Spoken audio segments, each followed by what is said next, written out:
Poštovane članice i članovi Hrvatske demokratske zajednice, ja vam zahvaljujem ovdje svima nazočnima koji ste iskazali i podali meni povjerenje za ovu časnu i odgovornu funkciju i dužnost.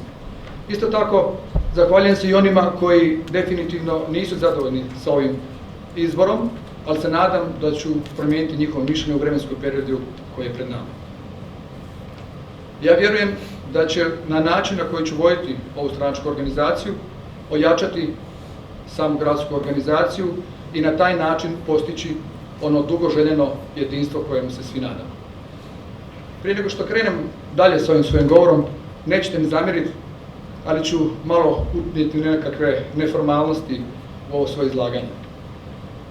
Kad vidim na današnji dan, prije 6 godina sam na ovom istom mjestu ušao u nekakve svoje privatne okolnosti, ušao sam u bračnu vezu i na taj način u biti rekao ono svoje sudbonosno da.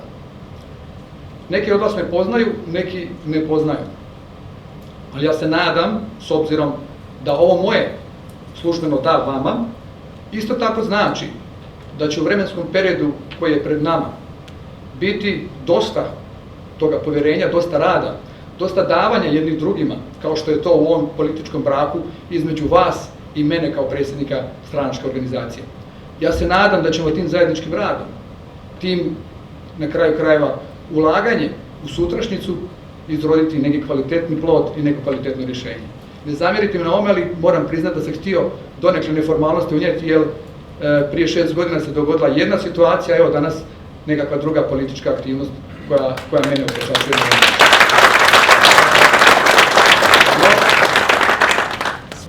Sa ovoga mjesta ja pozivam sve u razdoblju koje je pred nama da definitivno prvotno nadjačamo sami sebe. To govorim u smislu da primarno moramo posvijestiti sebi da naša snaga naše gradske organizacije nastaje isključivo kao produkt, kao suma snage pojedinca svakoga ovdje nazočnog. U predstojećem radu koji je tu pred nama želim vas vidjeti sve.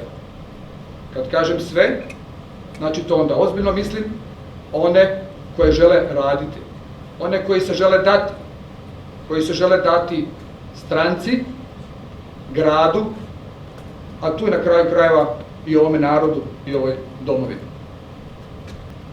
Ja sam svjestan da na tom putu neće biti lako. Ja sam svjestan da će to biti dugotrajan i iscrpan put.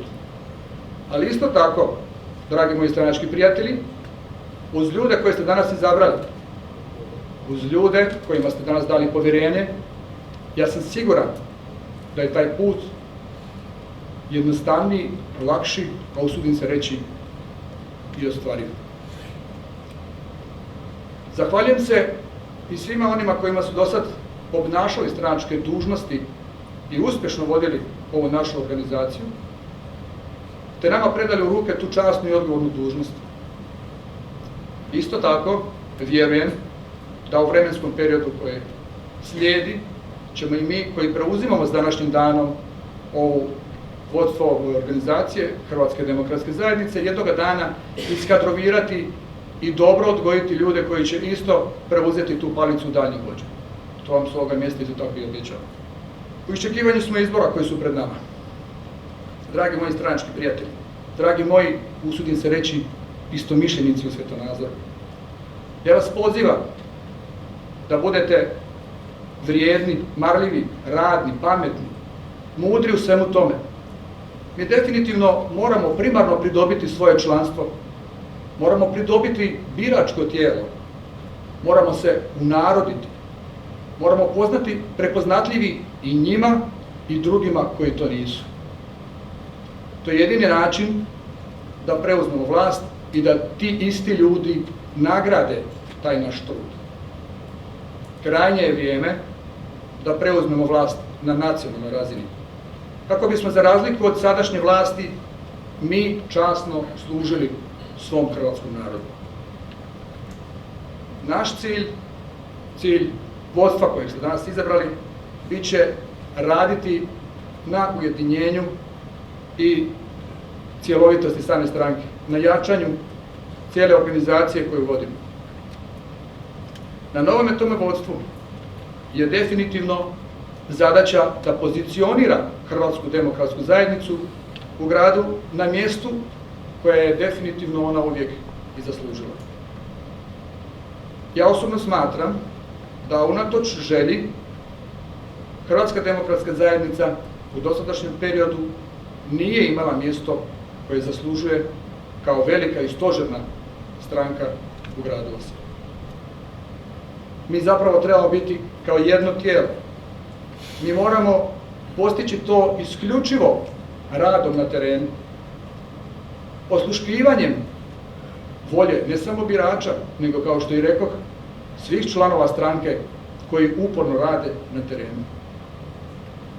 Dobro je poslušati svakoga, čuti svakakav savjet, svaku kritiku, jer to će nam sigurno pripomoći u donošenju kvalitetne i dobre odluke. A jedino tako možemo ići naprijed. Kao što ste čuli, u sredstvima javnog priopćavanja u vremenskom periodu sad koji za nas, mi smo u 4. izbornoj jedinici i na osnovu tih anketnih izvida koji se odrađuju, mi kao Hrvatska demokratska zajednica sad trenutno imamo vodeću ulogu u svemu tome.